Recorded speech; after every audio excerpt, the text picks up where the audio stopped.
Good morning student.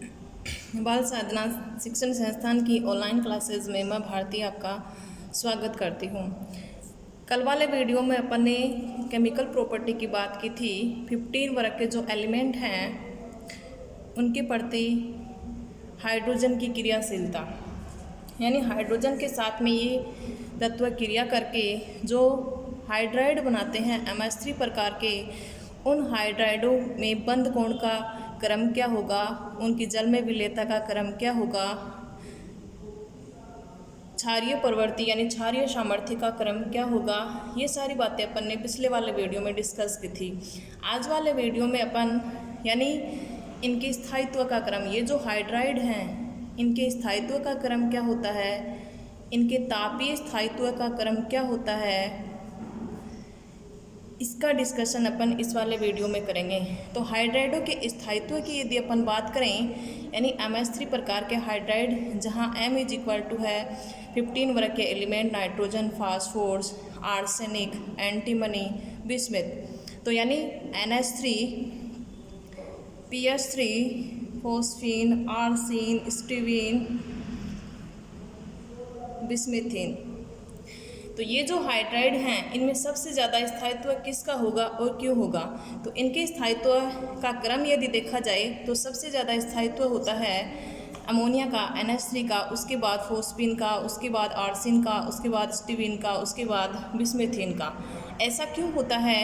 क्योंकि nitrogen और hydrogen की आबंध लंबाई जो होती है, जो नीचे जाएंगे, यानी PH आबंध लंबाई, ASH आबंध लंबाई, एंटीमनी हाइड्रोजन की आबंध लंबाई, बिस्मिथ हाइड्रोजन की आबंध लंबाई जो है वो क्या होती जाती है, इंक्रीज होती जाती है।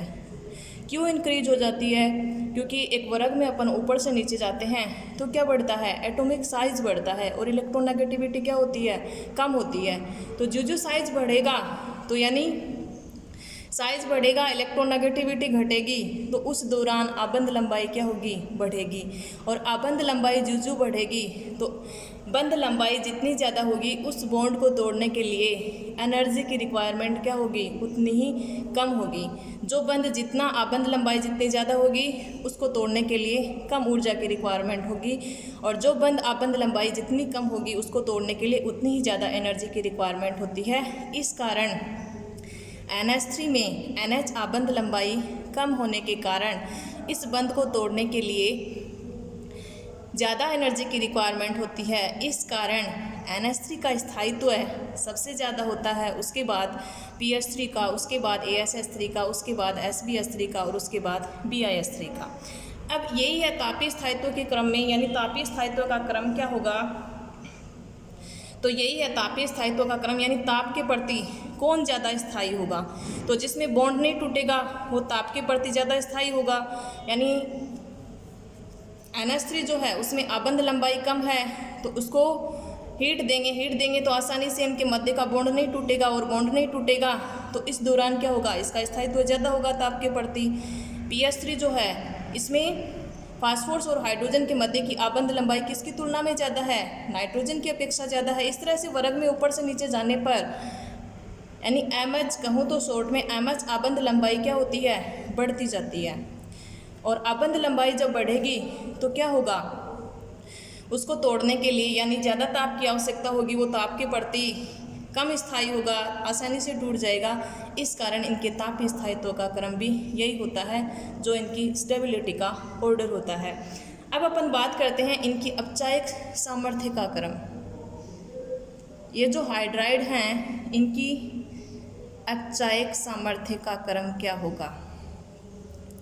11th क्लास में अपन ने बात की थी ऑक्सीडेशन क्या होता है और रिडक्शन क्या होता है।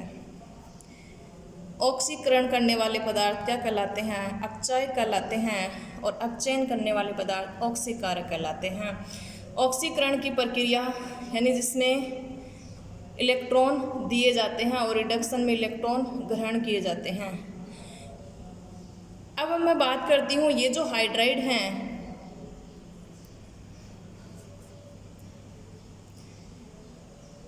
NH3, PS3, ASH3, SbH3, इनमें सबसे ज़्यादा प्रबल अपचायक कौन होगा और दुर्बल अपचायक कौन होगा? तो अपचायक सामर्थ्य की यदि बात करूं तो यानी वर्ग में ऊपर से नीचे जाने पर इनकी अपचायक सामर्थ्य इंक्रीज होती है, बढ़ती है। कहने का मतलब NH3 जो है वो एक दुर्बल अपचायक है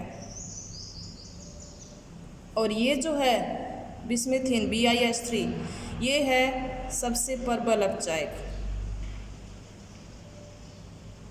कारण इसका क्या है? यानी वर्ग में ऊपर से नीचे जाते हैं तो क्या बढ़ती है? आबंध लंबाई। आबंध लंबाई किसके मध्य की? MH। MH का मतलब जैसे NH3 की बात करूँ तो NH, BH3 की बात करूँ तो PH। ये आबंध लंबाई बढ़ेगी तो क्या होगा? इस हाइड्रोजन को अपन आसानी से क्या कर सकते हैं? मूव कर सकते हैं। जितनी आबंध लंबाई ज़्यादा होगी उतना इजीली क्या हो जाएगा? ये हाइड्रोजन मूव हो जाएगा। और हाइड्रोजन या धन विद्युतीय तत्व का हटना क्या कहलाता है? ऑक्सीकरण कहलाता है। और ऑक्सीकरण करने वाले पदार्थ क्या कहलाते हैं?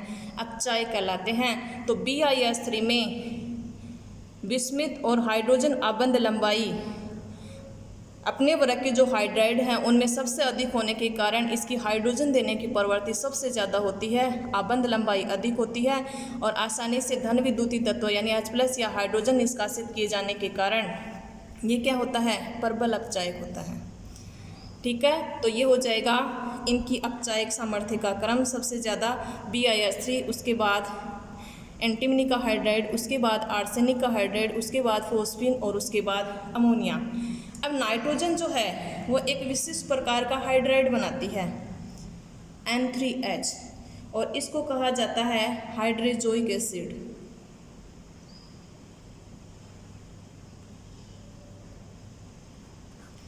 इसका फॉर्मूला आपको याद करना है कि हाइड्रोजोइक एसिड या इसको कहा जाता है हाइड्रोजन एजाइड। यानी एजाइड जो होता है उसका फॉर्मूला होता है N3-। ये हो गया हाइड्रोजन, ये हो गया एजाइड, तो इसका नाम हाइड्रोजन एजाइड भी होता है और इसको हाइड्रोजोइक एसिड भी कहा जाता है। तो इसका फॉर्मूला आपको ध्यान में रखना है। एजाइड का क्या होता है? N3-। अब मैं बात करती हूँ, ये तो हो गई हाइड्रोजन की प्रतिक्रियाशीलता, जल में घुलनशीलता किसकी ज़्यादा है, क्षारीयता का क्रम क्या होगा। क्षारीयता और अपचायक सामर्थ्य ये दो ज़्यादा इम्पोर्टेंट हैं। अपचायक सामर्थ्य है ये पूछ ली जाती है कि यानी NH3 एक दुर्बल अपचायक है जबकि BiH3 प्रबल अपचायक है। कारण बताइए। कारण हो जाएगा आबंध लंबाई, यानी NH आबंध लंबाई क्या होती है? कम होती है, जबकि बिस्मुथ और हाइड्रोजन के मध्य की आबंध लंबाई अधिक होने के कारण इसकी हाइड्रोजन देने की प्रवृत्ति बढ़ जाती है और हाइड्रोजन या धन विद्युतीय तत्व के निष्कासन के कारण उसकी कौन सी प्रवृत्ति बढ़ती है? ऑक्सीकरण की। और ऑक्सीकरण करने वाले पदार्थ क्या कहलाते हैं? अपचायक कहलाते हैं। इस कारण बिस्मुथ क्या है? प्रबल अपचायक है। अब अपन बात करते हैं अगली केमिकल प्रॉपर्टी के बारे में। अगली केमिकल प्रॉपर्टी है ऑक्सीजन के प्रतिक्रियाशीलता।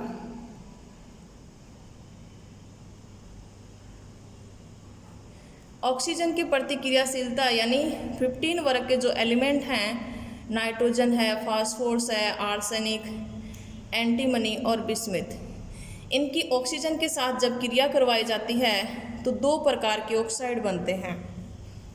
एक बनते हैं ट्राई ऑक्साइड और दूसरे बनते हैं पेंटा ऑक्साइड।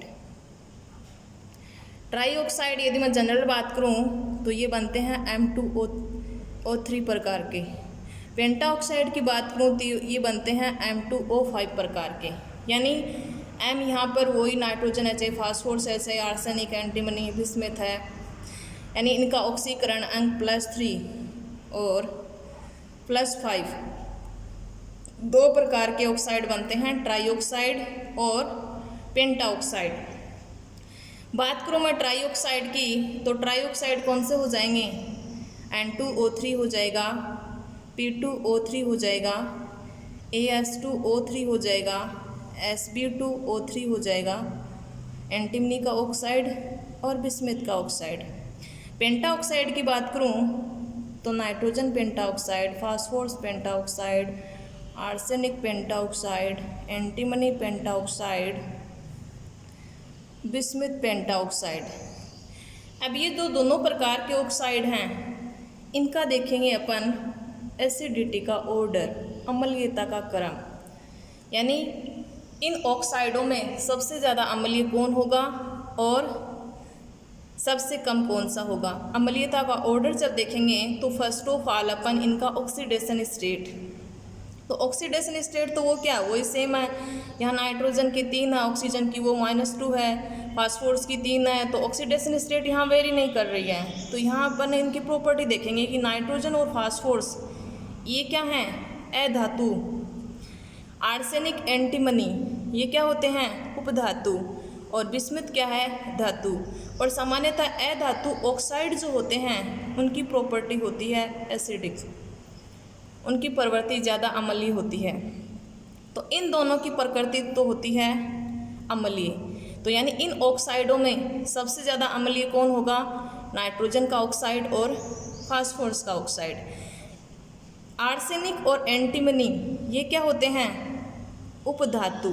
तो ये जो ऑक्साइड हैं ये क्या हैं, उपधातु के ऑक्साइड। तो उपधातु के ऑक्साइड इनमें धात्विक प्रॉपर्टी भी पाई जाती है और अधात्विक प्रॉपर्टी भी पाई जाती है, दोनों के गुण पाए जाते हैं। तो यानी इनकी जो प्रकृति होती है वो होती है उभयधर्मी। और बिस्मुथ क्या है, धातु। तो धातुओं के ऑक्साइडों की प्रकृति सामान्यतः होती है क्षारीय। तो इस कारण सबसे यानी अम्लीय प्रकृति किसकी होगी, N2O3 P2O3 की, और बाद में AS2O3 Sb2O3 की, और सबसे कम यानी क्षारीय प्रवृत्ति होती है बिस्मुथ के ऑक्साइड की। अब वही है पेंटा ऑक्साइड में, यानी अम्लीय कौन होगा, क्षारीय कौन होगा, या सबसे ज़्यादा इनमें अम्लीय कौन सा ऑक्साइड है। तो यानी अधातुओं के ऑक्साइड सामान्यतः क्या होते हैं, अम्लीय होते हैं। तो इनकी प्रकृति क्या होगी, अम्लीय। इनकी प्रकृति क्या होगी, उभयधर्मी। और बिस्मुथ के ऑक्साइड की प्रवृत्ति क्या होगी, क्षारीय होगी। अब यदि मैं बात करूं कि नाइट्रोजन जो है वो कई प्रकार के ऑक्साइड बनाता है ऑक्सीजन के साथ क्रिया करके, यानी ये +1 से लेकर के +5 ऑक्सीडेशन स्टेट वाले क्या बनाता है, ऑक्साइड बनाता है। जिनमें कि मैंने कल ऑक्सीडेशन स्टेट भी आपसे पूछा था, तो कई स्टूडेंट ने इसको रिप्लाई भी किया था और सही जवाब दिया था।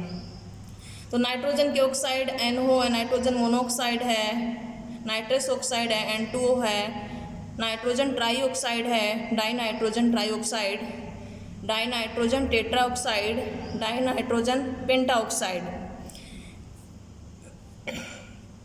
इनमें अपन ने इनका नाइट्रोजन का ऑक्सीडेशन स्टेट निकाला था। तो ऑक्सीडेशन स्टेट यहाँ पर नाइट्रोजन का कितना है, +2 है।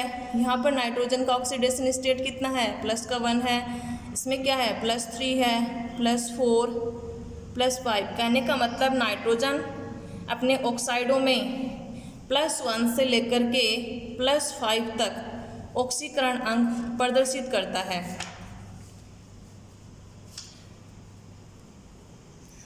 तो +1 से +5 ऑक्सीकरण अंक की बात करें, यानी सारे क्या हैं, नाइट्रोजन तो अधातु है, सारे अधातु के ऑक्साइड हैं। तो अब किसकी अम्लीय प्रवृत्ति ज़्यादा होगी और किसकी कम होगी, तो इसका निर्धारण अपन करेंगे ऑक्सीडेशन स्टेट से। जिसका ऑक्सीडेशन स्टेट जितना ज़्यादा होगा उसकी अम्लीय प्रवृत्ति उतनी ही ज़्यादा होगी। तो कहने का मतलब नाइट्रोजन के ये जो 5 प्रकार के ऑक्साइड हैं, nitrogen pentoxide, dinitrogen pentoxide, dinitrogen tetroxide, dinitrogen trioxide,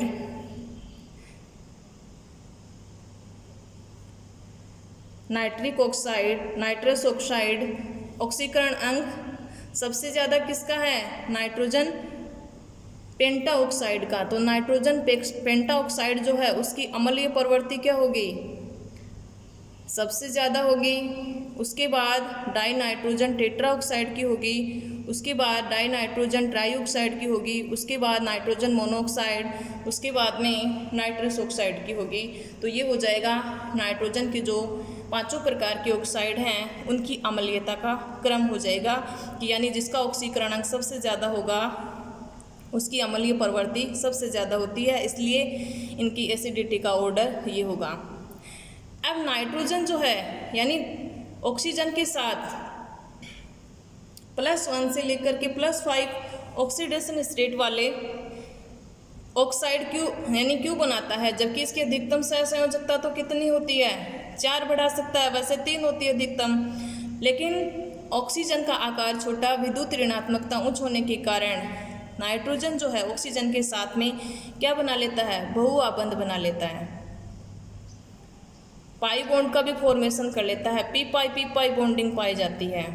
संपार्श्विक अतिव्यापन द्वारा इनके पी कक्षक जो हैं वो पाई बॉन्ड का फॉर्मेशन कर लेते हैं। तो यानी इनमें बहुआबंध बनाने की प्रवृत्ति के कारण नाइट्रोजन जो है वो ऑक्सीजन के साथ में क्रिया करके 5 प्रकार के ऑक्साइड आसानी से बना लेता है, जिसमें ऑक्सीकरण अंक होता है +1 से +5 तक। अब मैं बात करूं यानी सबसे ज़्यादा इनमें अम्लीय कौन सा होगा, तो सबसे ज़्यादा अम्लीय होगा N2O5, N2O4, N2O3। और ये जो 2 होते हैं ये उदासीन होते हैं, नाइट्रोजन मोनोऑक्साइड और नाइट्रस ऑक्साइड N2O। अब मैं बात करती हूँ अगली केमिकल प्रॉपर्टी, हेलोजन के प्रति क्रियाशीलता।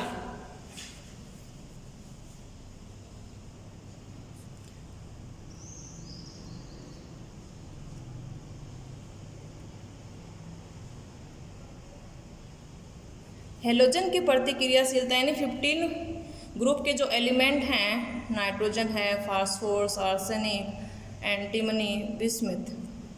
हेलोजन यानी 70वें वर्ग के तत्व फ्लोरीन, क्लोरीन, ब्रोमीन, आयोडीन, इनके साथ में क्रिया करके 2 प्रकार के हेलाइड बनाते हैं मोस्टली।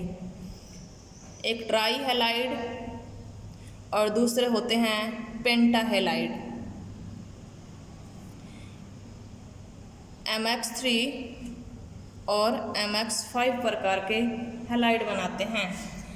लेकिन बात करूं बिस्मथ की, बिस्मथ जो है वो पेंटा हेलाइड बनाने की बहुत कम प्रवृत्ति रखता है। ऐसा क्यों होता है, क्योंकि बिस्मथ का +3 ऑक्सीकरण अंक ज़्यादा स्थायी होता है, इस कारण ये ट्राई हेलाइड ज़्यादा बनाता है, पेंटा हेलाइड बनाने की प्रवृत्ति इसमें बहुत कम पाई जाती है। अब मैं अगली केमिकल प्रॉपर्टी की बात करती हूँ। अगली केमिकल प्रॉपर्टी है धातुओं के प्रति क्रियाशीलता।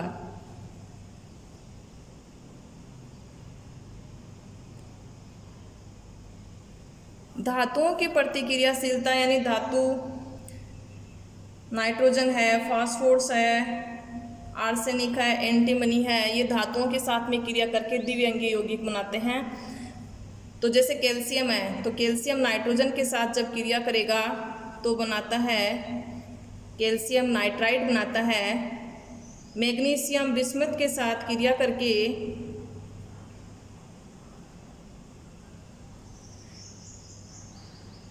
मैग्नीशियम बिस्मथाइड बनाता है।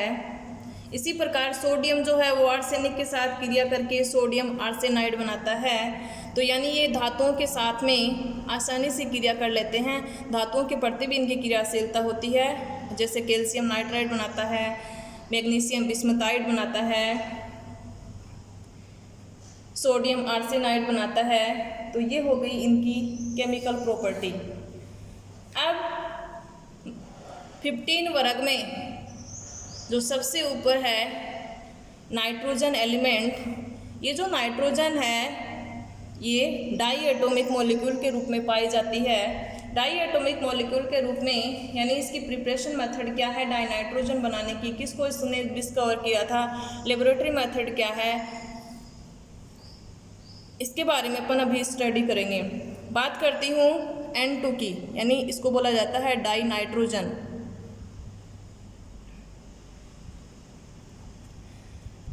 इसकी डिस्कवर यानी खोजकर्ता की यदि बात करूँ यानी किसने इसको डिस्कवर किया था, तो वो है डेनियल रदरफोर्ड।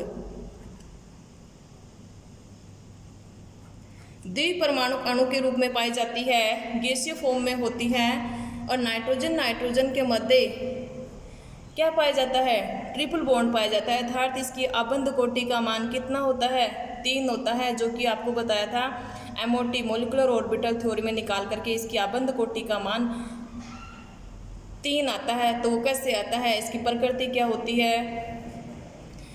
अब बात करूँ तो यानी 3 ट्रिपल बॉन्ड है तो 1 सिग्मा कितने पाई 2 पाई होते हैं। नाइट्रोजन जो है वो साधारणतः कमरे के ताप पर अक्रियाशील होती है। क्यों क्रियाशील होती है? क्योंकि नाइट्रोजन की आबंध ऊर्जा का मान बहुत ज़्यादा होता है, जो कि कल अपन ने इसकी नाइट्रोजन के असामान्य व्यवहार में भी बात की थी कि इसकी आबंध ऊर्जा का मान अधिक होता है, जो कि 941.4 किलो जूल प्रति मोल होता है, जो कि बहुत ज़्यादा है। इसको तोड़ने के लिए अधिक एनर्जी की रिक्वायरमेंट होती है। इस कारण कमरे के ताप पर क्या होती है? अक्रियाशील होती है। बात करती हूँ अब डाई नाइट्रोजन बनाने की विधियाँ, preparation method of die nitrogen. यानी कौन कौन सी विधियों के द्वारा अपन डाई नाइट्रोजन का फॉर्मेशन करते हैं। पहली विधि है व्यावसायिक विधि।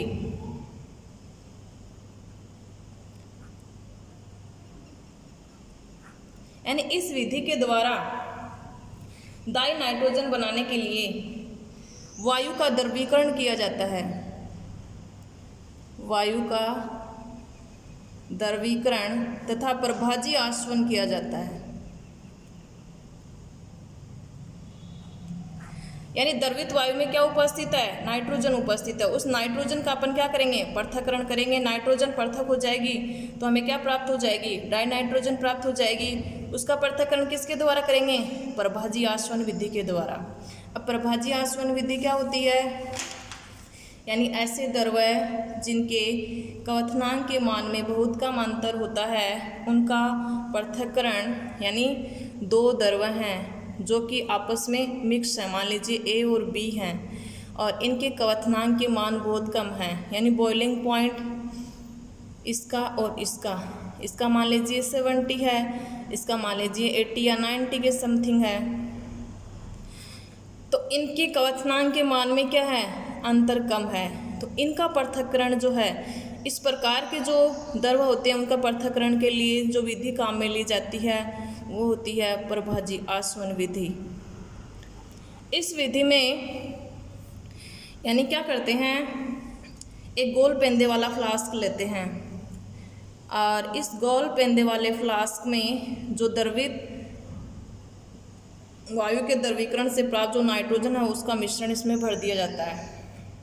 द्रवित नाइट्रोजन, जिससे कि नाइट्रोजन पृथक्करणी है, और इसको एक वॉच ग्लास जिसमें कि ऑयल भरा हुआ है तेल कुंड में रख दिया जाता है।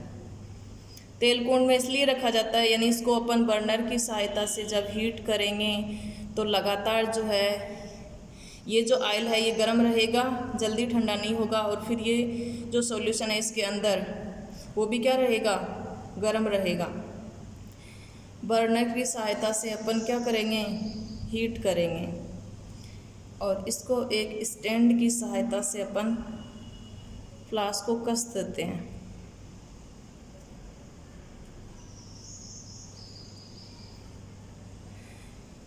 ये जो फ्लास्क है इसके अंदर एक विशेष प्रकार का कॉलम लगा देते हैं, और इसी कॉलम को बोला जाता है प्रभाजी कॉलम, और इसलिए इस विधि को नाम दे दिया गया प्रभाजी आसवन विधि।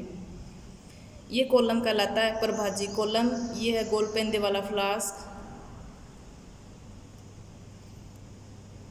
और इसके ऊपर लगा देते हैं 2 छिद्र वाला कॉर्क, जिसमें एक में लगा हुआ होता है थर्मामीटर, जिसकी सहायता से टेम्परेचर नोट करते रहते हैं, और एक का संबंध कर दिया जाता है निकास नली के द्वारा। और निकास नली के बाहर लगा होता है संघनित्र, जिसमें से एक साइड में से ठंडा जल प्रवाहित करते रहते हैं और दूसरी साइड से वो बाहर निकलता रहता है, और इसका आगे संबंध कर दिया जाता है कोनिकल फ्लास्क से।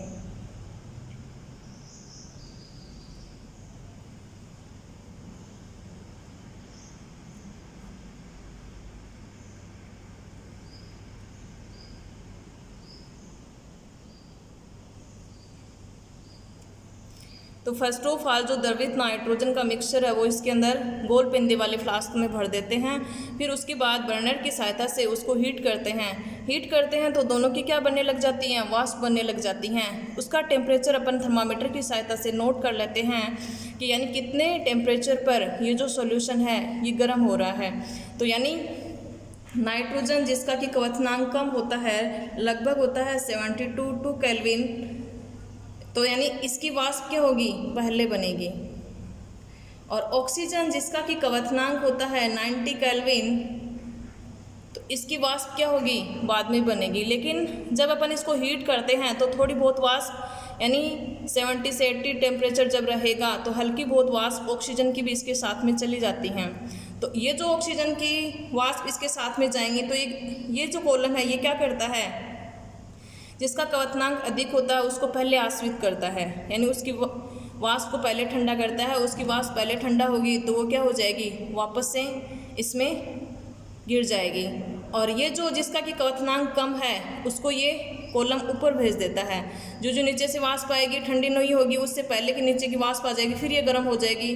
तो इस तरह से नाइट्रोजन जो है ऊपर वाले कॉलम तक पहुंच जाती है। फिर ये जो निकास नली के द्वारा यानी इसको इस कॉनिकल फ्लास्क में एकत्रित कर लिया जाता है। इस प्रकार व्यावसायिक विधि के द्वारा डाई नाइट्रोजन जो है वो उत्पादित कर ली जाती है। यानी द्रवित जो वायु है, वायु के द्रवीकरण द्वारा जिसमें कि नाइट्रोजन मिक्स ऑक्सीजन है, उनके क्वथनांक के मान में बहुत कम अंतर है। तो डाई नाइट्रोजन का पृथक्करण जो है वो प्रभाजी आसवन विधि द्वारा आसानी से कर लिया जाता है। प्रभाजी आसवन विधि में प्रभाजी कॉलम लगा हुआ होता है, जिसमें से यानी इस प्रकार के द्रवों का पृथक्करण किया जाता है इस विधि द्वारा, जिनके क्वथनांक के मान में बहुत कम अंतर होता है। तो इस विधि द्वारा अपन आसानी से डाई नाइट्रोजन का पृथक्करण कर लेते हैं। अगली विधि है प्रयोगशाला विधि।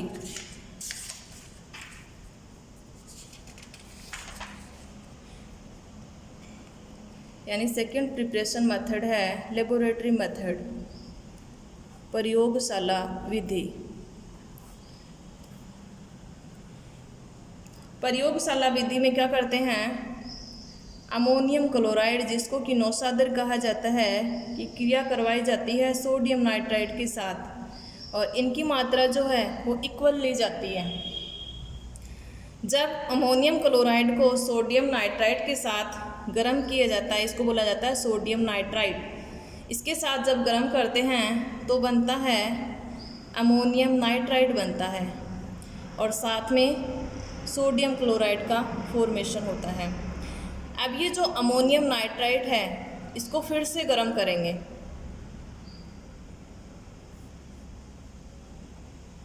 इसको जब गर्म करेंगे तो निर्माण हो जाएगा डाई नाइट्रोजन का, और जल का निर्माण हो जाता है।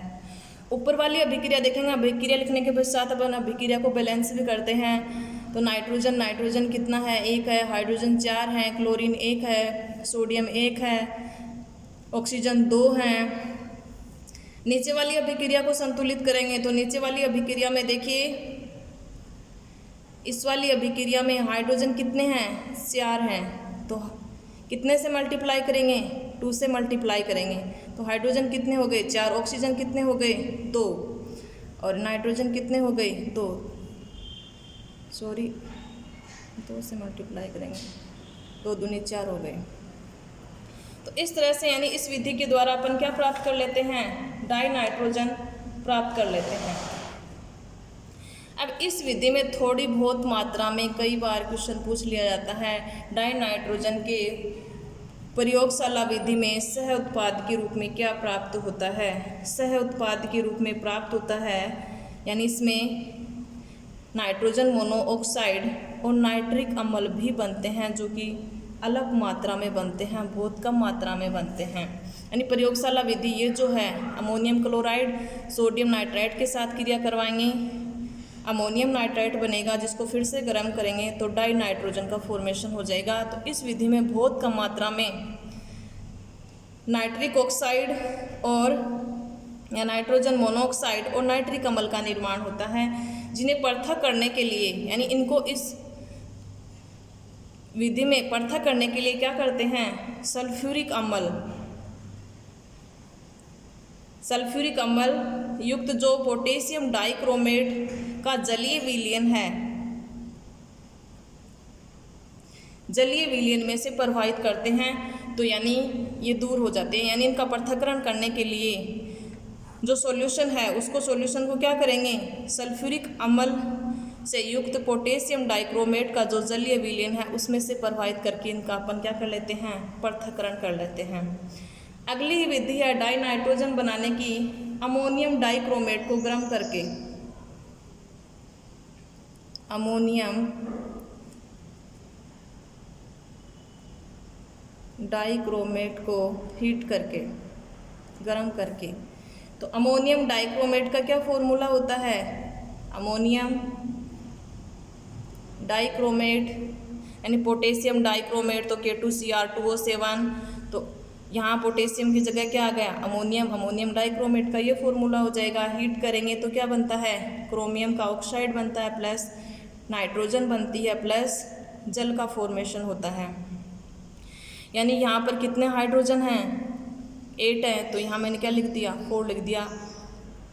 यानी प्रत्येक इक्वेशन को क्या करना है, बैलेंस करना है। लिखने के पश्चात नाइट्रोजन कितने हैं, 2 हैं, Cr2O3 यानी ऑक्सीजन कितने हो गए, 7, तो कितने हैं, 3 और 4, 7 हो गए, तो अभिक्रिया बैलेंस हो गई। तो इस विधि के द्वारा भी अपन क्या कर सकते हैं, डाई नाइट्रोजन का फॉर्मेशन करते हैं।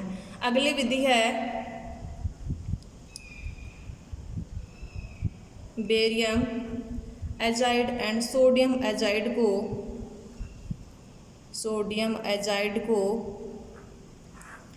हीट करके, यानी बेरियम एजाइड, तो वीडियो के स्टार्टिंग में अपन ने डिस्कस किया था कि एजाइड का फॉर्मूला क्या होता है, N3-, ये होता है एजाइड।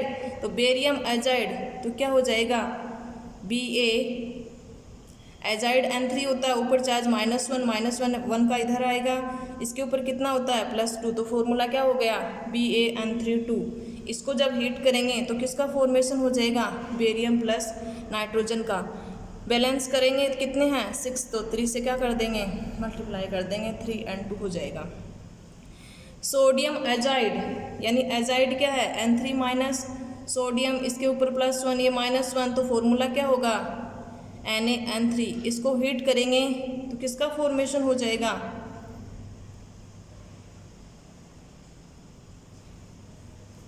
डाई नाइट्रोजन का फॉर्मेशन हो जाएगा। तो बेरियम एजाइड और सोडियम एजाइड को अपन हीट करके क्या कर सकते हैं, डाई नाइट्रोजन का फॉर्मेशन कर सकते हैं। तो इस वाली इक्वेशन को अपन बैलेंस करेंगे तो यानी नाइट्रोजन इधर 3 है, इधर 2 है, तो एक साइड अपन इसको 2 से मल्टीप्लाई कर देंगे तो 6 हो जाएंगे, एक साइड 3 से मल्टीप्लाई कर देंगे तो 6 हो जाएंगे। सोडियम कितने हो गए, 2 हो गए। तो ये हैं डाई नाइट्रोजन बनाने की विधियाँ। हाँ, कि कौन कौन सी विधियाँ हैं जिनके द्वारा अपन डाई नाइट्रोजन का फॉर्मेशन कर सकते हैं। Thank you. इस टॉपिक में से आपको कोई भी प्रॉब्लम है तो आप कमेंट बॉक्स में लिख के बताइएगा।